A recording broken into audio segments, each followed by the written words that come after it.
Good morning from the property. Yes, I'm so excited. We are getting ready to plant our 4 more trees. These are shade trees, so that's where we have all of our fruit trees, and we have to fence them off. Shade trees, they should be okay. I don't think the deer will annihilate them, and they're going to be down yonder. I'll show you what we're going to do. I'm so excited. We put up a tent inside our hay barn, and so we can keep it warm at night in case we want to sleep over. So we're getting excited. We stayed in the hay barn one time in our traverse, but this will be a lot more comfortable to be able to have our cots, our nice warm sleeping bags, and a heater, and sleep right there inside the hay barn, inside the hunter's tent. We have lived all over the country, and depending on where we live, we always plant trees, and particularly we like to plant self-sustaining trees, fruit trees. When we lived in Georgia, we planted mandarin orange trees in Savannah. Then we moved to California, where lemon trees prospered, so of course we planted some lemon trees. And then ultimately we moved to Nebraska. And while we lived in Nebraska, we planted apple trees. Now, we planted other trees as well, but these are the fruit trees that we planted based on the states that we were living. And now that we are going to be moving to Idaho, we had to find out what type of trees prosper in Idaho. And that's what we're going to be working on today. Now that we will be living in Idaho, I had to find out what trees grow in our area. So I went to our local nursery and I found out peaches do well. So we got a dwarf peach tree. We also found out from the nursery owner that you can do 1 tree. They don't have to have 2 trees to pollinate. Pear trees, on the other hand, do need to have 2 trees to pollinate. So we got 2 pear trees, planted those, and we got 2 different varieties of pear trees. So that's exciting. We got 4 raspberry bushes and planted them. I had raspberry bushes in Omaha as well as blackberry bushes. So I'm doing those again.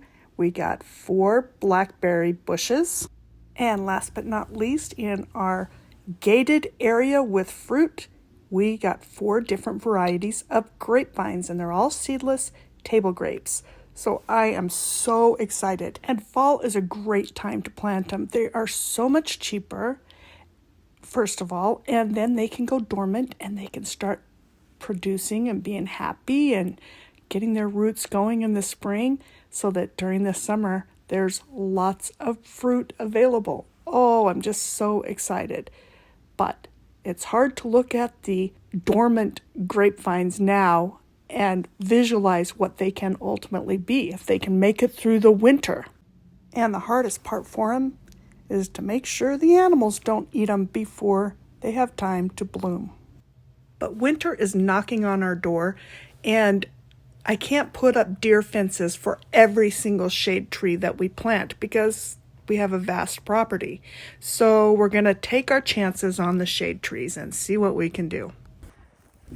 Okay, so I'm getting ready to plant these trees, and I'm excited because I got my son and his wife helping today, and the dog. But we have 4 shade trees. I want them spaced quite a ways away so that there's ample space between them, and then quite a bit from the fence so that the shade is within our property line. And yeah, I'm very happy with that. Still lots more area to put trees on, but eventually we'll get there. Yeah, I love it. There is some great work going on the property today.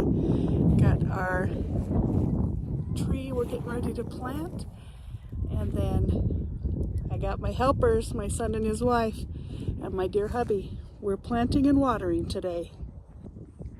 Okay, this is my favorite tree that I got from the auction. It is very tall. That's one thing about the auction. You can't tell how tall the trees are, and pretty heavy, but thank goodness we have Grant. And look at that one. It says that it's fast growing, great shade tree. I thought we would be done planting trees by now because the end of October. A lot of times the ground freezes and there's already snow, but we were lucky enough to still have some nice weather. I found an online auction, bought some trees, and we're going to plant 4 more trees today.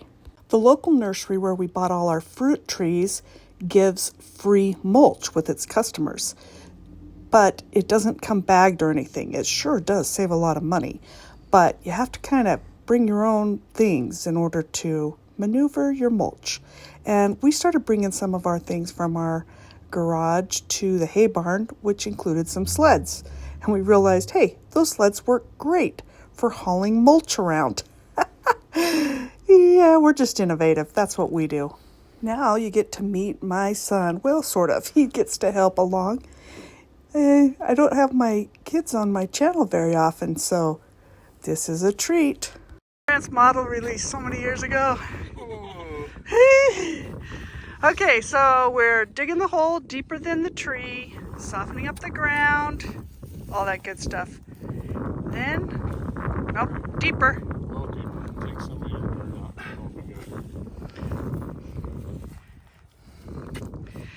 Yeah, our son Grant, he's been in a lot of things over the years because Tim's worked for a lot of catalog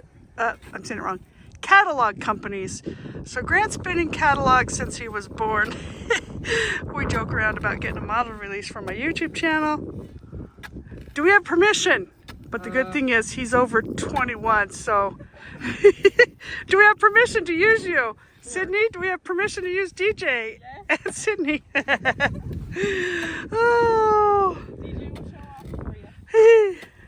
DJ wants to go check out those horses over yonder, but we're keeping him tethered for now till he gets the hang of things.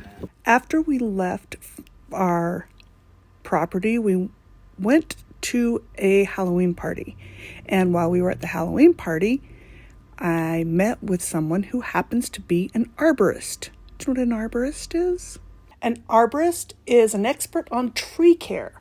The more technical definition is an arborist is a professional who studies, manages, cultivates, and cares for trees, shrubs, and other woody plants. An arborist is also known as a tree surgeon. Those are people who know a lot about trees. And I was telling them about us planting these trees and found out that we did a few things that we could have done better. And I'm going to tell you what that is and how we can do better in future. And so you can do better right off. So first of all, you do want to dig your hole. And I always thought you wanted to have the underneath part soft and you needed to be anyway. The bottom line is you want to go almost twice as wide as your tree ball instead of just how we did it here. But the good thing is if you do it this way, we have our fertilizer little pills to put in. If you do it this way, you can chop the ground up after it's already planted on the outside to help make sure it's soft so the roots have an easy time growing out and progressing.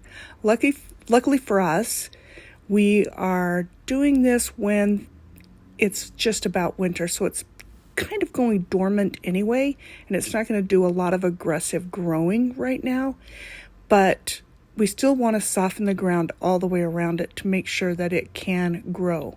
The other thing that you definitely want to do when you're planting your trees is pour water in before you put the tree in and wait 5 or 10 minutes to make sure that the water is draining. If the water doesn't drain, then the ground's too hard and you need to soften lower. But if it's draining, the ground's soft enough for those roots to be able to make their way and be a happy tree, which is what we want. We want happy trees that grow nicely. You can plant trees in the spring or the fall. The nice thing about planting them in the fall is they're a lot cheaper, number one. Number two, they're getting ready to go into a dormant stage. So as soon as spring starts to come, they've already acclimated to the weather and they can continue growing. The worst time to plant a tree is in the heat of the summer. It's not that you can't do it, but you just have to be more cautious and make sure you get a lot more water. Planting right now, the winter season, there will be rain and snow, and that makes trees happy. You do want to make sure that you pack the dirt all the way around. Any air pocket that's left down in there can create a problem, and eventually it could even kill your tree. So you want to make sure the dirt is packed in nicely. And then, of course, water. Water the ground before you put the tree in, and really give it a good drink after it's completely planted. And then, depending on your tree, you may need to stake it so that the wind doesn't blow it and tip it around. Then use dirt and build a mound around it so that it can hold the water in and hold the mulch into place. Normally, I would probably make the mound a little bit wider, but this will work for us for today. Now, we are, of course, hauling our water from the creek. We have to bring it quite a ways. This one is a flame amour maple tree. Oh, I'm so excited. I hope it can survive the winter. And when I say survive, I'm talking about keep from getting eaten by the deer that frequent our property. Now, as you can see, we're pouring water in there and it drains very well, which is a good sign. And so we're going to need more water and lots of mulch. Did you know that a lot of things can be used for mulch? This nursery used nutshells as part of its mulch. There are so many different things. I started investigating years ago what exactly can be mulch, and the sky's the limit, really. The bottom line is you want to be able to have different organic matter that can help provide nutrients and moisture. In fact, a lot of times I will use cardboard and newspaper around my plantings because those can help provide a weed barrier, and also worms love it, and worms are your friend when it comes to planting. But I forgot to bring it with me this time. I would have put it on before I put the mulch on the top, some cardboard around, or like I say, newspaper.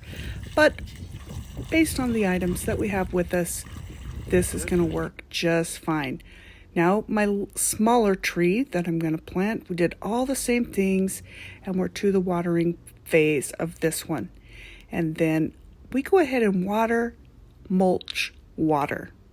That way we make sure that it gets a very good drink. And in fact, we'll water it one more time before we leave. Luckily for us, the forecast shows rain in the future. So these should do very well as long, again, as the deer stay away. We aren't fencing these shade trees. Deer do like to eat at them, but hopefully they won't annihilate them. We just have to get it all done in one day, and when we come back next week, we'll see if they survive.